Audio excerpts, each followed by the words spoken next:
টানা ২৪ ঘন্টা বৃষ্টিতে ৪২ বছরের রেকর্ড ভেঙে চট্টগ্রামে অধিকাংশ এলাকা ডুবে গেছে পানিতে।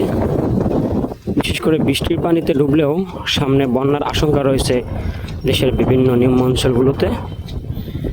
তবে গার্মেন্টস সেক্টরগুলো গতকালকে দেখেছি আমরা অধিকাংশ রাস্তাঘাট, কিছু কিছু ফ্যাক্টরির নিচতলায়ও পানি উঠেছে।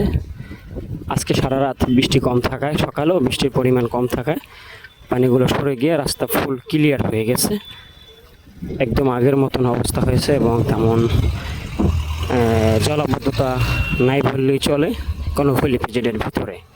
বাইরের দৃশ্যগুলো ভিন্ন রকম। বাইরের দৃশ্যগুলো এখন আমরা দেখেছি রাস্তাঘাট, বিভিন্ন নিম্ন অঞ্চল, অনেকের ঘর, দোকানপাট এগুলো পানিতে প্লাবিত হয়ে আছে বৃষ্টির পানির কারণে। বিশেষ করে জলাবদ্ধতার জন্য ব্যাপক কাজ করছে Chittagong city corporation doctor Shahadat Hossain.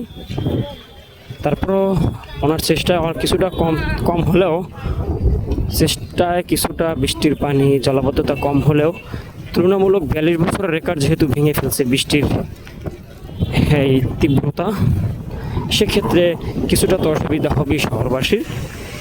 তারপরও কমতি নেই এই সমস্যা সমাধানের জন্য সরকারের। সবাইকে সবার জায়গা থেকে ধন্যবাদ জানিয়ে আজকের বিদায় নিতে চাচ্ছি এখানে। তাই আপনারা চাইলে ভিডিওটি শেয়ার দিয়ে রাখতে পারেন। ধন্যবাদ সবাইকে।